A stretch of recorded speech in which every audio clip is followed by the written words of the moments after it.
우리 주 예수 그리스도의 은혜와 하나님의 사랑과 그리고 성령의 교제가 여러분들 모두와 함께 하시기를 기원합니다. 충분히 지난 지 일주일 남짓 되었고요. 그래서 오늘은 여러분들과 함께 야외에서 예배 드리려고 이렇게 목련나무 밑에 왔습니다. 좋으시죠? 저도 참 좋습니다. 일단 저를 안 보시고 아름다운 나무를 보실 것 같아서 마음이 편안합니다. 정말 봄이 왔죠. 지난주 요한복음 9장 말씀 주제가 또 다른 봄에 대한 이야기였는데 두 봄이 이렇게 예배로 이어지고 있어서 정말 좋습니다. 지난주 말씀은 유튜브로 또 확인하시면 되니까 복습하기 용이하네요. 오늘은 사순절 제5주째 성서일과 본문은 복음서 본문입니다. 여전히 요한복음 11장 1절에서 45절 예수님께서 무덤을 여시고 죽은 나사로를 나오게 하심으로 당신이 생명이고 부활의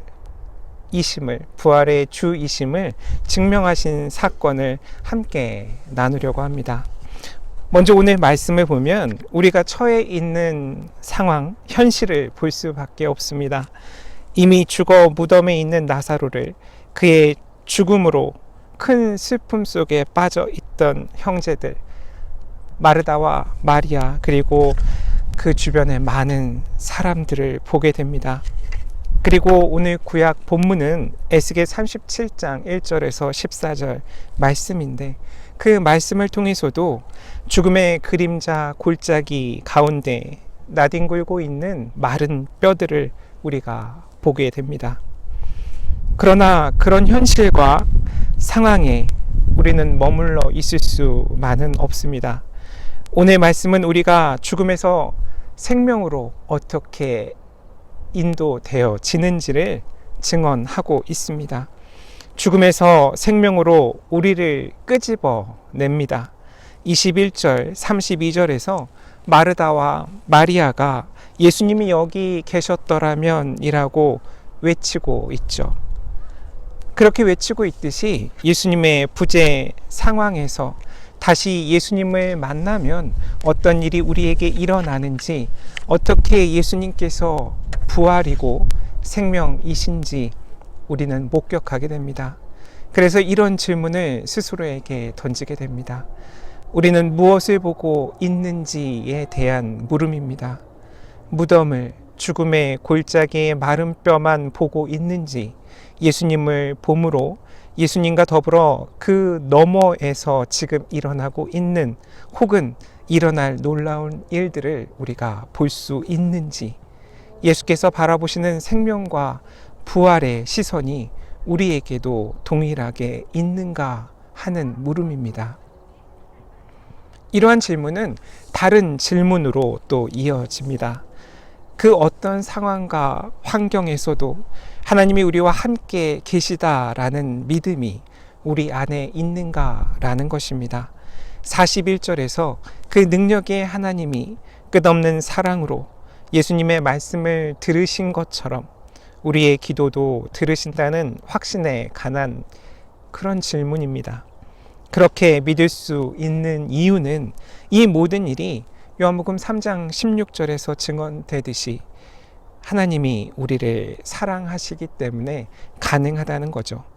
오늘 말씀 5절 그리고 11절에서 예수님이 그들을 사랑하는 사람들이라 말씀하십니다. 예수님의 친구라 말씀하십니다. 마르다, 마리아, 나사로, 그렇게 예수님께서 사랑하는 사람들, 예수님의 친구였기에 하나님의 영광이 드러나는 놀라운 일을 그들이 경험하게 되는 거고 그 주변에 있던 모든 이들이 보게 되는 것입니다. 따라서 사랑의 하나님은 여러분과 저를 사랑하시고 동시에 우리도 하나님을 사랑한다는 고백과 행동이 그런 사랑의 관계 안에 거하고 있다는 믿음이 오늘의 생명 사건을 잉태한다는 그 말을 오늘 본문은 하고 있습니다. 또 오늘 말씀은 이렇게 묻습니다. 여러분들은 어디에 계십니까? 어떤 무덤 안에 갇혀 있습니까? 그 무덤 밖에 서서 예수님이 우리를 부르고 계신다고 말입니다. 나사로야 나오라고 큰 소리로 부르시듯이 우리를 부르고 계신 예수님을 만나게 됩니다. 무덤에서 나사로를 일으키셨듯이 우리 삶의 무덤에서도 예수님은 우리를 일으키신다는 믿음을 우리는 믿고 입으로 또한 시인해야 합니다. 그 일은 예수님처럼만 가능합니다. 우리의 시간과 방법이 아니라 하나님의 시간과 방법으로 가능합니다. 그 일은 온전한 신뢰를 통해 오는 기다림으로부터 시작됩니다. 하나님의 영광을 체험하는 일은 보지 못하는 이의 눈을 뜨게 한 이 사람이 그 사람은 죽지 않게 할 수 없었더냐라는 37절과 같은 논리적인 질문과 말이 되는 답을 원하는 우리의 기대와는 전혀 다른 방식과 그런 시기에 일어난다는 것입니다.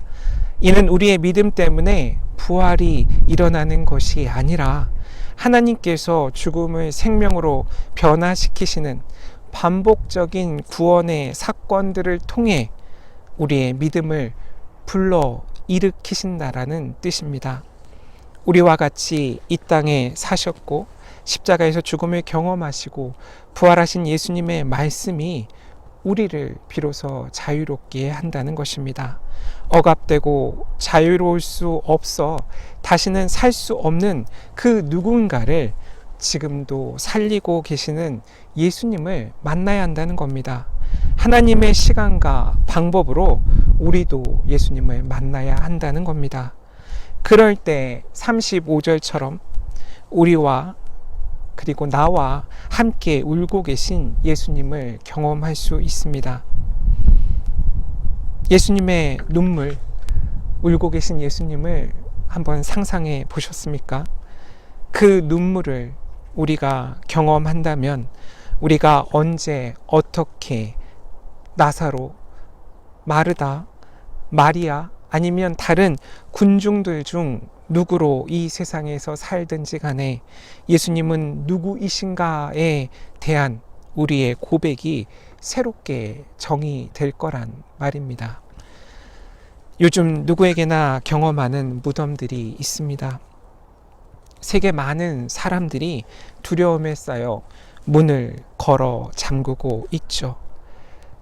무엇이 그 마음을 잔잔케 하고 불안과 두려움으로부터 서로를 자유케 할 수 있는지, 다시 일상의 삶으로 우리를 돌려놓을 수 있을지라는 그런 물음을 하게 되죠. 이 질문을 신앙의 언어로는 이렇게 바꿀 수 있습니다. 매었던 모든 억압으로부터 자유케 하시는 하나님의 뜻과 그 일에 우리가 어떻게 참여할 수 있을까라고 말입니다. 어떻게 하면 우리가 믿는 것을 말하는 것에서부터 하나님께서 맛보게 하시는 새로운 삶으로 우리 삶 전체를 옮겨갈 수 있을까라는 질문이죠. 우리는 얼마나 자주 복음을 믿는다고 말하지만 사실 믿지 않는 것처럼 살고 있는가? 라는 질문에 맞닿아 있습니다. 그 신앙의 괴리를 좁혀서 42절에서처럼 그들도 예수를 믿게 할 수 있을까? 라는 질문이 오늘 말씀을 통해서 자연스럽게 우리에게 주어집니다. 그 일은 나 혼자의 힘으로는 불가능합니다. 어렵습니다. 예수님과 함께 있어야 합니다. 예수님과 함께할 사람이 필요합니다. 예수님 안에 있어야 예수를 믿고 따르는 공동체의 일원이 될 수 있습니다. 예수 안에 있는 공동체가 함께 할 때 그 일이 가능합니다. 그래서 앞서 말씀드렸던 예수께서 우리와 함께 계시다면 이라는 마르다와 마리아의 말은 저에게 다시 이렇게 들립니다. 예수 안에 우리가 있어야 한다. 우리가 예수와 함께 있기 있다면 생명에 거할 수 있다고 말입니다. 따라서 이런 예수 안에 있는 신앙 공동체는 어떤 일을 하게 될까요? 그것은 44절에 나와 있습니다. 묶인 것을 풀고 다니게 하라는 예수의 말씀을 실천하게 되는 거죠. 즉 죽음에서 살아나는 것만으로는 부족하다는 말입니다. 예수를 사랑하고 예수와 함께하는 공동체의 일원으로 다시 살아갈 수 있게 하는 그 일을 우리가 해야 합니다. 예수님의 사랑을 본받아 서로 사랑하는 공동체가 필요한 이유가 여기에 있습니다. 마지막으로 부활이고 생명이신 예수님을 우리는 지금 만날 수 있어야 합니다. 24절 마르다의 말은 예수님의 생명과 부활 되심, 그 의미를 정확히 이해하고 있지 못한 것 같습니다. 내 오라비가 다시 살아나리라는 예수님의 말씀은 말씀의 영향력을 우리의 종교적 상상력으로 제한하지 말라는 명령입니다. 예수님이 부활이고 생명이신 이유는 그 말씀을 믿는 것이 단지 앞으로 일어날 일이기 때문만이 아니라 지금 여기에서 바로 나에게, 우리에게 실현되는 말씀이라는 것, 그것을 깨달아야 한다는 것입니다. 복음은 현재를 설명하고 이야기합니다.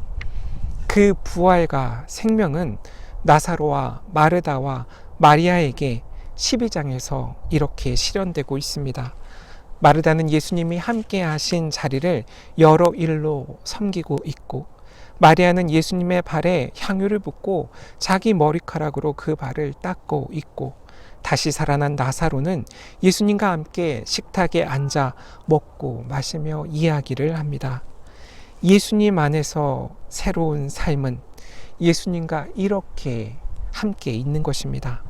예수님과 친밀한 관계를 맺는 것입니다. 부활과 생명은 예수님과 함께 먹고 마시고 이야기하고 품에 안겨 그 숨결을 느낄 수 있도록 꼭 붙어 있는 것입니다. 이것이 지금 부활이고 지금 생명이신 예수님을 만나는 사람들의 모습입니다. 오늘 말씀의 사건으로 예수님을 죽이려고 모의하는 사람들이 있습니다. 나사로도 죽이려고 합니다. 역설적이게도 생명에서 다시 십자가의 길이 열리는 것을 우리는 보게 됩니다. 그래서 우리는 꼭 기억해야 합니다.